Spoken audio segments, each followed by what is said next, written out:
Karnataka poultry traders association ವತಿಯಿಂದ September 3 ಮತ್ತು 4ರಂದು Bengaluru solid waste management limited ವಿರುದ್ಧ ಬೃಹತ್ ಪ್ರತಿಭಟನೆ ನಡೆಸಲು ಸಭೆ ನಡೆಸಲಾಯಿತು.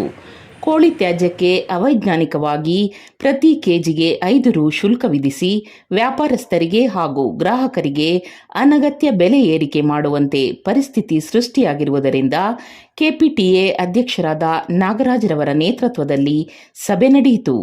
ಸಭೆಯಲ್ಲಿ ಕೋಳಿ ವ್ಯಾಪಾರಸ್ಥರ ಕುಟುಂಬಗಳ ಭವಿಷ್ಯಕ್ಕಾಗಿ ಹಾಗೂ ಗ್ರಾಹಕರಿಗೆ ಅನಗತ್ಯ ಬೆಲೆ ಹೊರೆಯಾಗುವುದರಿಂದ ಬೆಂಗಳೂರಿನ ಫ್ರೀಡಂ ಪಾರ್ಕ್ನಲ್ಲಿ ಬೃಹತ್ ಪ್ರತಿಭಟನೆ ನಡೆಸಲು ತೀರ್ಮಾನಿಸಲಾಯಿತು. ಸಭೆಯಲ್ಲಿ ಕೆಪಿಟಿಎ ಪದಾಧಿಕಾರಿಗಳಾದ ಜಯಣ್ಣ, ರಘು, ಶಿವರಾಜ್, ಬೋರೇಗೌಡ, ಗಿರೀಶ್, ಶ್ರೀನಿವಾಸ್ ಗೌಡ್ರು, ಮೋಹನ್, ಧರ್ಮ ಸೇರಿದಂತೆ 10 ಮುಖಂಡರು ಭಾಗವಹಿಸಿದ್ದರು. ಸಭೆಯಲ್ಲಿ ನೂತನವಾಗಿ ರಚಿಸಲಾದ ಮಾಗಡಿ ರಸ್ತೆ ಹಾಗೂ ಲಗ್ಗೆರೆ ಝೋನ್ ಅಧ್ಯಕ್ಷರಾಗಿ ಶಿವರಾಜ್ ರವರನ್ನು ಸರ್ವಾನುಮತದಿಂದ ಆಯ್ಕೆ ಮಾಡಲಾಯಿತು. ಸಭೆಯ ಅಧ್ಯಕ್ಷತೆ ವಹಿಸಿದ್ದ ಕೆಪಿಟಿಎ ಅಧ್ಯಕ್ಷರನ್ನು ಎಲ್ಲ ಸದಸ್ಯರು ಸನ್ಮಾನಿಸಿ ಗೌರವಿಸಿದರು. ಇದೇ ಸಂದರ್ಭದಲ್ಲಿ ರಿಯಲ್ ಟಿವಿ ವಾಹಿನಿಯೊಂದಿಗೆ ಮಾತನಾಡಿದ ನಾಗರಾಜ್ ರವರು ಸಂಬಂಧಪಟ್ಟ ಜಿಬಿಎ ಅಧಿಕಾರಿಗಳಿಗೆ, ಬಿಎಸ್ಡಬ್ಲ್ಯೂಎಂಎಲ್ ಮುಖ್ಯಸ್ಥರಿಗೆ ಹಾಗೂ ಸರ್ಕಾರದ ಬೆಂಗಳೂರು ನಗರ ಅಭಿವೃದ್ಧಿ ಸಚಿವರಿಗೆ ಮನವಿ ಮಾಡಿದರೂ ಯಾವುದೇ ಪ್ರಯೋಜನವಾಗಿಲ್ಲ.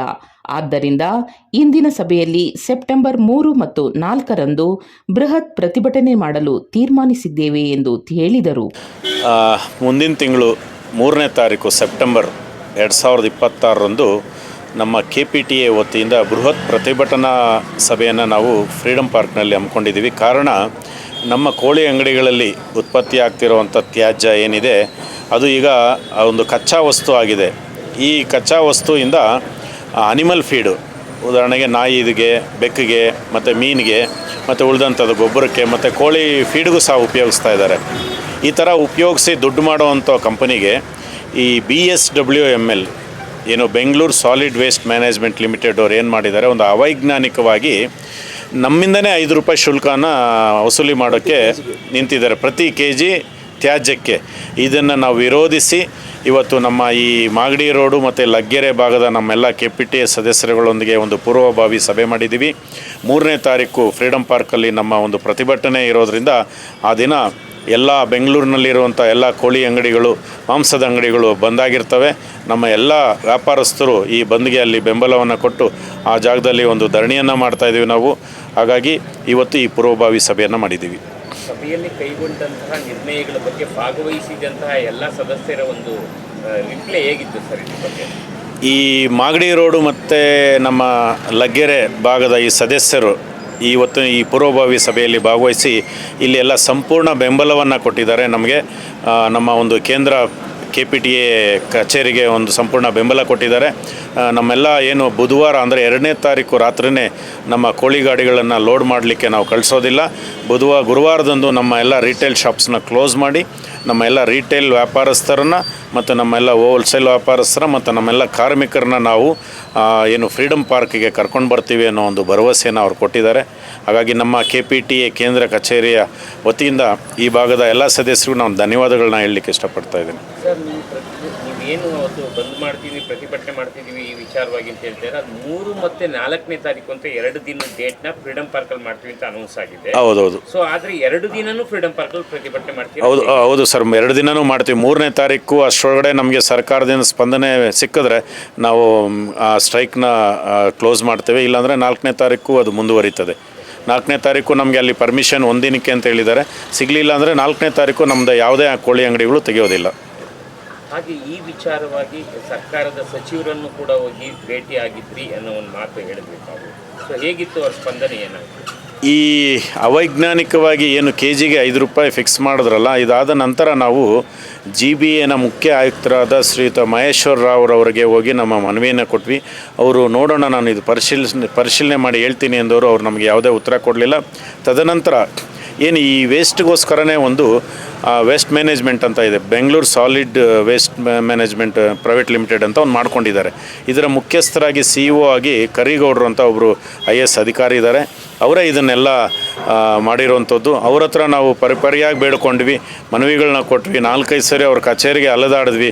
ಅವರಿಂದ ನಮಗೆ ಯಾವುದೇ ನ್ಯಾಯ ಸಿಗಲಿಲ್ಲ. ಕೊನೆಗೆ ನಮ್ಮ ನಗರಾಭಿವೃದ್ಧಿ ಸಚಿವರಾದ ಶ್ರೀಯುತ ಕೃಷ್ಣ ಬೈರೇಗೌಡರಲ್ಲಿ ಸಹ ನಾವು ಹೋಗಿ ಕೇಳ್ಕೊಂಡಾಗ ಅವರಿಂದನೂ ನಮಗೆ ನ್ಯಾಯ ಸಿಗದೇ ಇರೋ ಕಾರಣ ನಾವು ಈ 3ನೇ ತಾರೀಕು ಸೆಪ್ಟೆಂಬರ್ 3ನೇ ತಾರೀಕು ಮತ್ತು 4ನೇ ತಾರೀಕು ಫ್ರೀಡಮ್ ಪಾರ್ಕ್ನಲ್ಲಿ ನಾವು ಬೃಹತ್ ಪ್ರತಿಭಟನೆಯನ್ನು ಹಮ್ಮಿಕೊಂಡಿದ್ದೀವಿ. ಸರ್, ಇವತ್ತು ಏನು BBMP ಅಂತ ಇತ್ತು, ಇವತ್ತು GB ಆಗಿದೆ, ಗ್ರೇಟರ್ ಬೆಂಗಳೂರು ಆಗಿದೆ. ಇಂಥ ಗ್ರೇಟರ್ ಬೆಂಗಳೂರಲ್ಲಿ ನಿಮ್ಮದು ಒಂದು ರೀತಿಯಾದ ಜನಗಳಿಗೆ ನ್ಯಾಚುರಲಾಗಿ ಬೇಕಾಗಿರ್ತಕ್ಕಂಥ ಅವಶ್ಯಕತೆ ಇರ್ತಕ್ಕಂಥ ಸಪ್ಲೈ ಮಾಡ್ತಕ್ಕಂಥ ಕೆಲಸ. ಬಟ್ ಯಾಕೆ ಈ ಒಂದು GBA ಈ ವಿಚಾರವಾಗಿ ಎಂಟ್ರಿ ಆಗೋಕ್ಕೆ ಹಿಂದೆ ಮುಂದೆ ಮಾಡ್ತಾ ಇದೆ? ನೋಡಿ, ತಾವು ತುಂಬ ಉತ್ತಮವಾದ ಪ್ರಶ್ನೆ ಕೇಳಿದ್ರಿ. ನಾವು ನಮ್ಮ ಜನಗಳಿಗೆ ಕೊಡ್ತಾ ಇರೋದು ಪ್ರೋಟೀನ್ ಫುಡ್ಡು. ಇದು ಒಂದು ಉತ್ತಮವಾದಂಥ ಆಹಾರ, ಇದು ಕೋಳಿ ಮಾಂಸ ಇದು.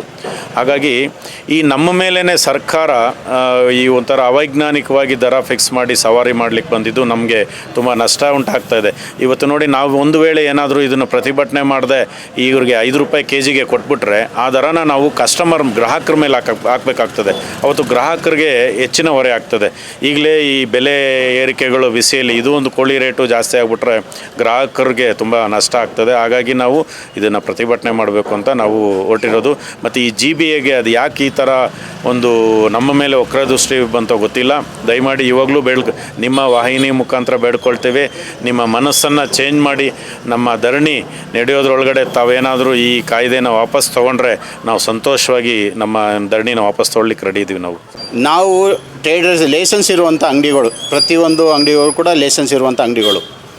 ನಮಗೆ ಇಲ್ಲಿ ಕಸ ಎತ್ತೋದಕ್ಕೆ ಮಾತ್ರ ಇವರು ಈ ಚಾರ್ಜಸನ್ನು ಇವರು ಉಪಯೋಗಿಸ್ತಾ ಇದ್ದಾರೆ.